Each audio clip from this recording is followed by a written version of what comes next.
തീരസുരക്ഷയ്ക്ക് ഇനി കേരള പോലീസിന്റെ അതിവേഗ ബോട്ടുകളും 47 സുരക്ഷാ ബോട്ടുകൾ കൊച്ചി മറൈൻ ഡ്രൈവിൽ നീറ്റിലിറക്കി ആഭ്യന്തരമന്ത്രി കോടിയേരി ബാലകൃഷ്ണൻ ഉദ്ഘാടനം നിർവഹിച്ചു. കൊച്ചി തീരത്ത് മാത്രം സുരക്ഷയ്ക്കായി 10 ബോട്ടുകൾ വിന്യസിക്കും.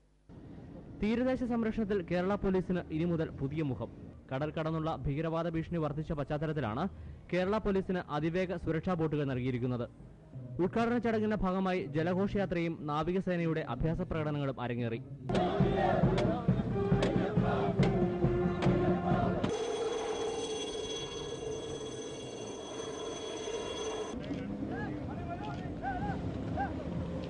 തുടർന്ന് ആഭ്യന്തരമന്ത്രി കോടിയേരി ബാലകൃഷ്ണൻ സുരക്ഷാ ബോട്ടുകൾ ഉദ്ഘാടനം ചെയ്തു.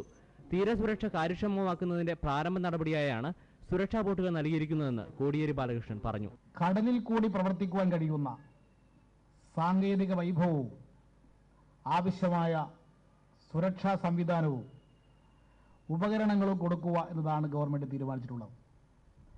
ഇതിന്റെ ഭാഗമായിട്ടാണ് കേരള പോലീസിന് കൂടുതൽ ബോട്ടുകൾ വാങ്ങുവാനുള്ള അനുമതി കൊടുക്കുകയും അതിന്റെ ഒന്നാം ഘട്ടം ഇന്നിവിടെ പ്രവർത്തനം ആരംഭിക്കുകയും ചെയ്യുന്നത്. ബോട്ടുകൾ വിവിധ ജില്ലകളിലെ തീരദേശത്ത് ഉടൻ വിന്യസിക്കും. തന്ത്രപ്രധാനമായ കൊച്ചി തീരത്ത് 10 ബോട്ടുകളാണ് ഉപയോഗിക്കുന്നത്. തോക്കുധാരികളായ കമാൻഡോകളെയാണ് ബോട്ടിൽ സുരക്ഷാ ചുമതല ഏൽപ്പിച്ചിരിക്കുന്നത്. 35 പോലീസുകാരെയാണ് കൊച്ചിയിൽ സേവനത്തിനായി നിയോഗിച്ചിരിക്കുന്നത്.